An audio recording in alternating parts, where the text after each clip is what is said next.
Duhai seluruh anggota tubuh, apa yang sudah engkau perbuat sehingga semakin kuatnya rasa malas untuk beribadah kepada Allah?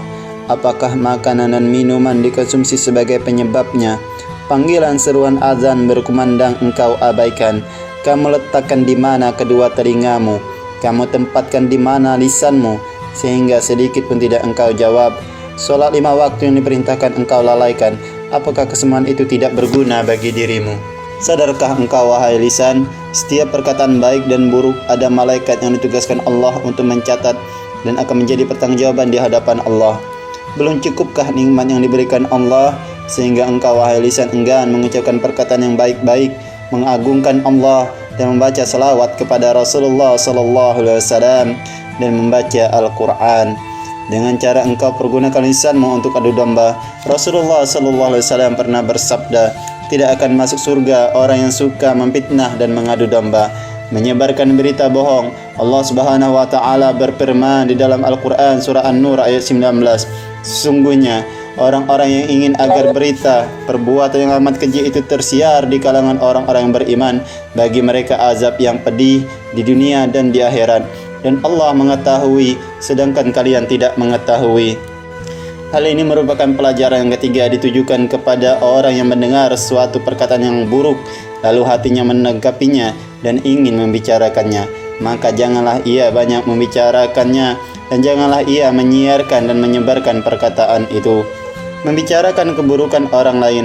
Allah Subhanahu wa taala berfirman di dalam Al-Qur'an surah Al-Hujurat ayat 12 yang artinya, hai orang-orang yang beriman, jauhilah kebanyakan dari prasangka. Sesungguhnya sebagian prasangka itu adalah dosa. Dan janganlah kamu mencari-cari kesalahan orang lain, dan janganlah sebagian kamu menggunjing sebagian yang lain. Sukahkah salah seorang di antara kamu memakan daging saudaranya yang sudah mati? Maka tentulah kamu merasa jijik kepadanya, dan bertakwalah kepada Allah. Sesungguhnya Allah Maha Penerima Taubat lagi Maha Penyayang. Menyakiti hati saudaramu.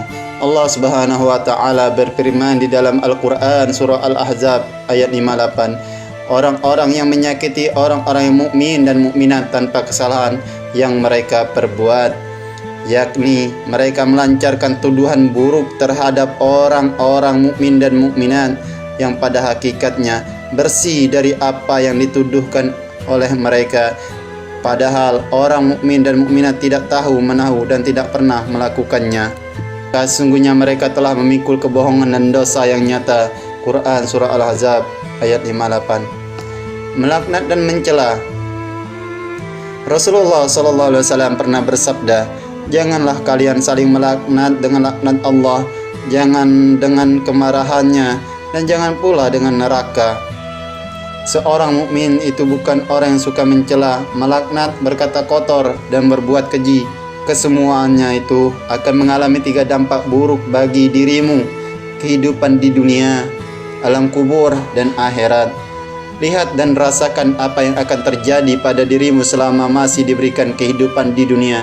Banyak teman menjauh, sanak kerabat menjauh, saudara kandung menjauh, ayah dan ibu tidak mempercayaimu, bahkan istri atau suami dan anak kandung pun hilang kepercayaan kepadamu.